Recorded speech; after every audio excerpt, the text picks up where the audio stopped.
Ciao a tutti, la ricetta che vi propongo oggi è una torta a 1000 foglie con crema diplomatica. Vi farò vedere come si può realizzare anche una scritta sulla torta con del cioccolato fondente in modo semplice. Gli ingredienti sono scritti nell'info box sotto il video e nel blog e adesso procediamo a realizzarla.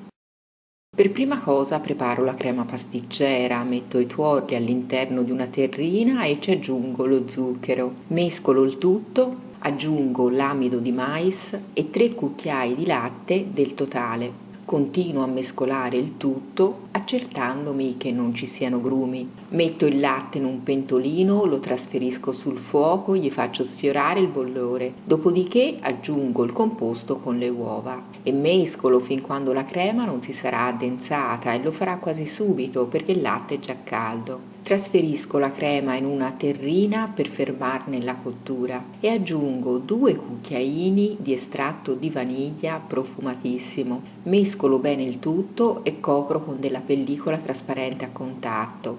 Faccio freddare a temperatura ambiente e poi in frigorifero. Preparo la pasta sfoglia, ne andrò ad utilizzare 3 rettangolari. La apro sul piano di lavoro e la buco con questo apposito strumento oppure con i repi di una forchetta. La maltratto bene, in tal modo non andrà a gonfiare troppo durante la cottura in forno. Ci metto dello zucchero semolato, la trasferisco su una teglia da forno e posso infornare in forno caldo statico a 180 gradi per 18-20 minuti.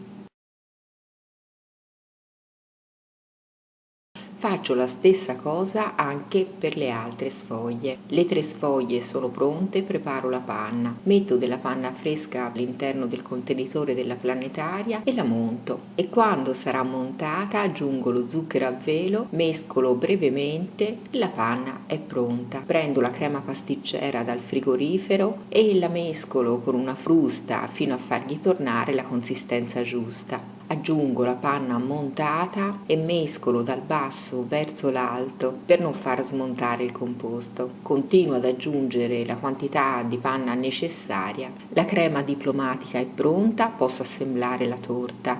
Metto la sfoglia sul piano di lavoro e ci metto metà della crema diplomatica.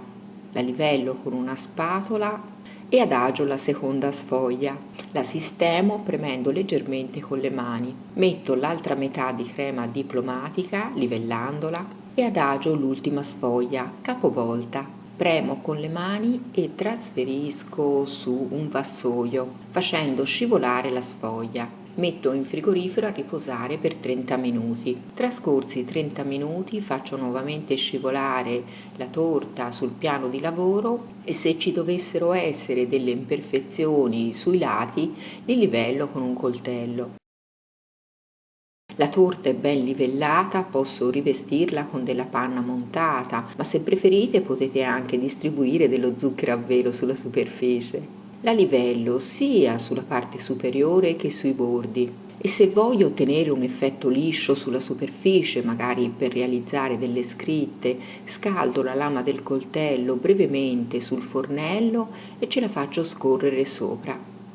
L'effetto liscio sarà assicurato. A questo punto metto della granella di nocciole sui lati della torta con una spatola oppure direttamente con le mani. Sollevo la torta e la trasferisco su un piatto di portata. La decoro sui bordi realizzando delle anse semplici con un beccuccio stellato. A questo punto la metto in frigorifero a riposare e preparo il cioccolato fondente. Spezzo il cioccolato fondente e lo faccio sciogliere a bagnomaria. Una volta sciolto lo lascio freddare per 10 minuti. Dopodiché lo trasferisco in una sac à poche e pratico un piccolo foro. Prendo un foglio di carta forno e testo la fluidità del cioccolato per vedere se scorre bene, se ha la densità giusta per poter scrivere sulla torta. Prendo la torta dal frigorifero e procedo con la mia scritta.